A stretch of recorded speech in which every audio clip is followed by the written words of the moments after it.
তোমরা অতিরিক্ত বোরিং।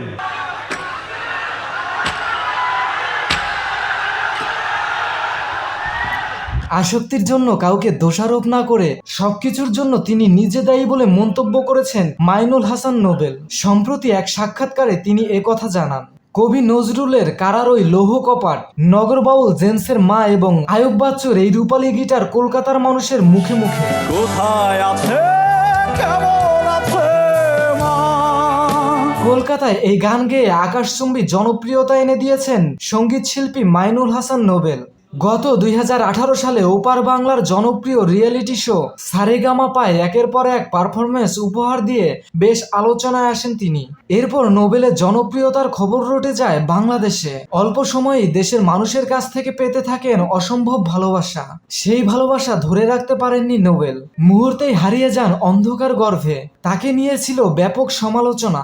সামাজিক মাধ্যমে বিভিন্ন আপত্তিকর মন্তব্য করে মাদকাসক্ত তকমা পেয়ে যান একসময়ের চোখের মণি।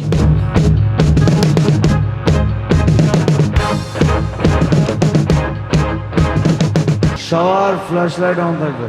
এই সবাই বলে, এই সবার ফ্ল্যাশ লাইট অন থাকবে। তবে তিনি যে এক আসক্তিতে ছিলেন তা বলা বাহুল্য। তার ভক্ত অনুরাগীদের প্রার্থনা ছিল শুধু তার সুস্থতা কামনায়, কারণ নোবেল সুস্থ হয়ে ফিরে এলেই আবার শোনা যাবে তার সেই ঝাঁঝালো কণ্ঠের গান। সম্প্রতি একের পর এক সাক্ষাৎকারে সামনে আসছেন এই সঙ্গীত শিল্পী। অনুরাগীদেরও তাকে নিয়ে আকাঙ্ক্ষা কম নয়। ভক্তরা এখনো আশা করেন নোবেলের মতিগতি কি এখনো ঠিক হয়েছে নাকি আগের মতোই আছে। তবে অনুরাগীদের সেই সংকোচ অবশেষে কাটতে চলেছে।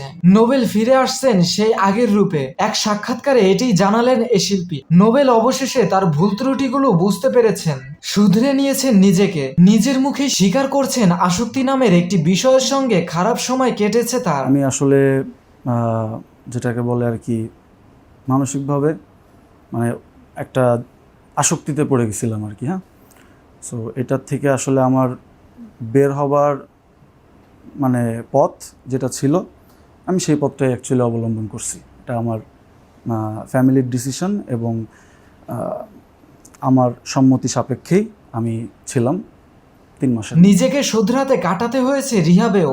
নোবেল বলেন, একটা আসক্তিতে পড়ে যাই, আমার সম্মতি সাপেক্ষেই আমি রিহাবে কাটিয়েছি। এখন আমি এগুলো থেকে বিরত আছি, সম্পূর্ণরূপে বিরত। সেই জগতে আমার আর ফিরে যাওয়ার ইচ্ছে নেই। এখানে কাউকে দোষারোপ করার কিছু নেই, সবকিছুর জন্য আমি নিজেই দায়ী। খানিকটা ভারী কণ্ঠে নোবেল বলেন, অনেকের থেকে দূরে সরে যাওয়ায় একটা দূরত্ব তৈরি হয়েছে। আমার কিছু কার্যকলাপ সেসব ভুল ছিল। সব মিলিয়ে আমার আচার আচরণ একটু অন্যরকম হয়ে গিয়েছিল। ইন্ডাস্ট্রিতে যারা মূলত আমাকে দিয়ে কাজ করাবেন তাদের সঙ্গেও আমার একটা দূরত্ব তৈরি হয়, ভুল বোঝাবুঝি সৃষ্টি হয়। এর ফলেই আমি গায়েব হয়ে যাই আর কি।